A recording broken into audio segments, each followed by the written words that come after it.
38. Anitube is annoying. Big surprise.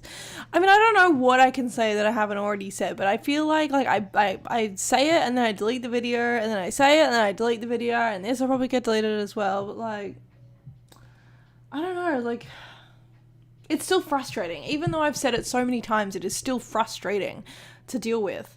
And it frustrates other people as well, and I don't know, I feel like I want to do my very, very, very, very, very small, minuscule part and say something, because it's annoying. It relates to the meme. 0 days since Anitube has read a book. I feel like I said this pretty well in the last complaining rant that I did like 2 years ago, complaining about like, if this is something that so many people, so many anime YouTubers are making money off, talking about anime and criticizing it and analyzing it and you know, discussing it and reviewing it, and if it's just something like we are making money off, why are we so content being like the intellectual gutter of YouTube when it comes to it? Because it's like the least we could do is show some respect for the medium that we are making money off of. Again, it sounds like defensive and silly, but these people, they make the anime. There's so many people involved in making these individual shows for this medium, and then to just be like shit on online because like the fucking the color palette isn't to your liking, or the animation looks shoddy, or the voice acting. Not saying you can't criticize it, but it's like, can we just like treat it a little bit more respectfully? Can we do it in a bit of a better way? And I think that would involve, you know, doing a bit of reading now and then. I don't get why, and Joe's talked about this on Twitter. Pause and select a little bit. My God. Which is really strange because I guess we're friends, so it's fucking weird to say, but the true monarch here. He talked about how people call him an academic and how that's annoying because he's not an academic and he is in no really real way involved himself in academic discourse, the discourse with capital D of academia. It's just that he reads and cites his work in his videos, and so people use that as a constant excuse that, hey, I don't have to I don't do that because I'm not an academic, so I don't have to read a book, or I don't have to source this, I'm not going to do any sightings, I'm not going to do it. And it's like, it's such a fucking baby excuse. Again, if you're making money off the medium, the least you could do, it's not that hard. Do we call fucking 16-year-olds that read like A Quarter Thorn and Roses, that read books, do we call them academics because they fucking read? No, they're children. And if I had a kid in my class that read fucking journal reviews, I wouldn't call them a fucking academic. If I had a kid that sourced a fucking research paper for their fucking biology assignment and they sourced it, I wouldn't call them a fucking academic. They're just they're just citing a source. It makes their work a lot more legible and understandable and easier to agree with, and it backs up their work, but it doesn't make them an academic, right? And I don't know why that's so hard for people to grasp. It's such just a defense mechanism of, I'm not an academic, so I don't blah, blah, blah. You don't need to be talking. You don't need to make it like really dry content. You don't need to make really just, you know, plain, very, very like big vocab, big words, very like no jokes, no humor, no pop culture references, really strict, formal. You don't need to make a formal language video to have to cite your shit. Like, you can make jokey videos, you can make silly stuff and slapstick and make it comedic, make it specifically for entertainment, and still cite your fucking sources. Like, it's not... And again, when people say this, they're not saying like, oh, go and read like fucking every fucking book there is on your topic. It doesn't have to be like that. It can simply be your research, you're talking about an anime, read some interviews by the fucking creator. If you're focusing on the creator and like what he's done in the anime or whatever, or his or the director or whatever, find some interviews. It's not that hard. If you're specifically talking about a type of animation or a style or a certain soundtrack, find some interviews. Read like a papers are not that long. They're like an average of like 20 pages, and I'm a slow reader. I could do that in fucking 40 minutes. If I'm annotating, it's going to take a little longer, but that's one fucking paper, and that's all you would have to do. And it's interesting. It doesn't even have to be directly on the topic, and you don't even have to read the whole fucking paper. You can read small parts of it and be like, okay, cool, that's what I'm looking for. Fucking highlight that bit, take that bit, and then put that into your video somewhere. Again, it just makes it more interesting. And the idea that's like, oh, that's formal, that's academic. It's fucking not. Because I had year 10 kids that do feature articles, and they have to fucking cite their shit in their informal feature article that uses language like, I think this, I believe, blah, blah, blah, blah, blah. They're still making points. All these YouTube videos are still making points, so they need to give something to me, that evidence, to make it eligible, okay? Not saying that Anitube has to be like fucking high school, but if you're taking an authority point on something, you're making an argument, you're talking about something, discussing it and making points, you should be bringing your fucking evidence. You learn this in high school. Come on. It just makes it more credible. It makes it more interesting, and it makes me more likely to believe what you're fucking talking about, rather than just randomly discussing shit out of your head because you're not an quote-unquote academic. Not a fucking excuse. And again, I just think it makes the content more interesting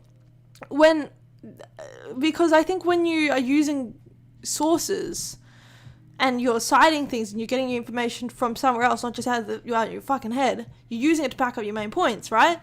I just think that is going to make for a more interesting argument. I like hearing things like arguments and bringing through evidence that I don't know of or I haven't heard of, and learning things from that. Like, again, it doesn't have to be a stale, formal, direct, okay, like a passive video. It can be entertaining and funny, but like I'm looking at someone like, I don't know, like H-Bomber guy, right? Makes videos, they're entertaining, and they're silly, but they also have fucking sources. You can do that. And I mean, he has a lot of sources, and it's not even like, it doesn't even require a lot. It's not like we are asking you to go and read fucking all of the Anime Machine and cite the shit out of every fucking page of it. It's just finding the parts you need, citing it and sourcing it. Because I guarantee that my fucking year 10, 11, and 12 students are not reading fucking 40, 50, 60, 70, 100 page plus journal articles to get their point on their biology assignment, okay? They find the parts they need, they skim it, they read it, they annotate it, they source it, they cite it. Like, and Anitube could do the same. It's just such a bad excuse. Again, bring back the point. Are we okay with being the intellectual gutter of niche YouTube, I guess? Where we're so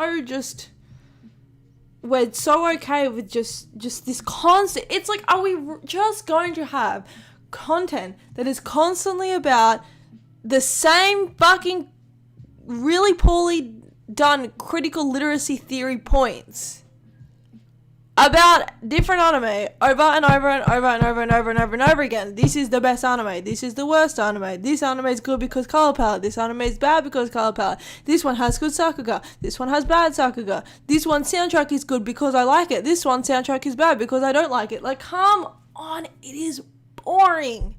It is not interesting. And I think that the nicheness of the community, how small it has gotten, how many creators have kind of fucking dissipated or moved on to other topics, is related to that. Because you can only talk about how different anime are bad and different anime are good for so fucking long before you yourself get bored and your audience gets bored as well. We're not offering anything substantial. Hey, stop. Cat destroying my couch. We're not offering anything substantial, and I just feel like it's a waste because there's so much content, there's so many journal articles, there's so many books, there's so much to read, and so much of it is out there for free. Like, I think MECHADEMIA stuff, you can get a good bunch of that online for free. Like, we've got Sci-Hub, we've got ResearchGate, websites that you can use to get this shit for free. If you're in a university, you've pretty much got access to everything. It's just, not that I would ever say go and steal content, because Jesus Christ. And it's interesting. I think it's interesting. I think if you care, this is a bit of a fucking me being tugging that emotive language, being a bit of a facetious bitch. But I think if you care about the medium, you would find this kind of stuff interesting. If you really cared about it. This is a medium that you love, you cherish, you watch your anime with, you follow your creators, you follow Anitube, you follow this, you're interested in it, but then you don't really want to know what's behind it, or its history, or its culture, or any, like, interviews, what the actual creators think and have said over time. Like, what? That's just, why would that not be interesting to you? I don't understand. Like, this is your medium. And then it comes down to you actually interested in it, or are you just interested on shitting and then appraising certain shows? Stop attacking my couch! Jesus Christ. Are you just more interested in just shitting on a show, and you just like it to be anime because it's like short and animated and pretty colors? Like, I don't know. That's me being really facetious, but it's just annoying, dude. And if you're not interested in, again, the content that you're reading doesn't even have to be directly related to the topic. It can be, like, this text I'm reading here. Parental psychological control and dysfunctional separation individuation. A tale of two different dynamics, right? This thing has nothing to fucking do with Steven Universe. But I'm reading it and relating it, and if I find it useful, citing it in my video, because I want to make a connection that hasn't been made before on YouTube, or even in academic, I did the thing again, even in, like, other journal articles, like, hasn't been made before, and I find that interesting. I like taking shows and then finding my own connections, and then researching that, creating a hypothesis, and then writing about it. That's interesting to me, and I think it makes for content that is more interesting than just, like, hitting those dopamine centers in your head with, like, oh, I think the show's bad, and this person thinks the show's bad. That means I agree with them, and they made a funny joke. I think they're funny. Subscribe, bro. It's like, come on. Again, it gets boring. It gets fucking boring. And I don't know. Again, I've said this like a million times. I'm just repeating what I've said a million times, but I just think it's the least we can do. Finding an interview about what the director has said about the anime you're talking about, or about previous anime, it ain't that fucking hard. They're out there. They do those interviews. That's like the easiest thing you can source. People aren't asking these creators to look at full books, like I've said a million times. It's just a matter of kind of caring a little bit more about the medium that you're making money off of. Widening the scope of what we actually talk about in this community, other than this show good, this show bad, which I ultimately think leads to just, one, content that becomes stale really fast, and two, the creator becoming bored with the content. I definitely know that's what happened with me with making reviews, because that's the kind of content I used to make. I used to talk about why this show good, this show bad. And sometimes I think, like, it would be fun. For, like, a one-off video, it would be fun to go back and, like, I was reviewing all the anime that came out in 2014, and sure, it would be fun to go back and do that and write those things. But ultimately, I'm not satisfied with it. And I don't think I really put anything that interesting onto YouTube. I think I just put in another video where I said this anime you've never seen and probably never will see that came out in 2014 and was watched by like 30 people is shit. Oh, who would have expected it? Did you know that Terraformers isn't very good? Oh my god. Ah ha ha, remember that? Remember the censorship? Ah ha ha. It's boring. I just find it boring.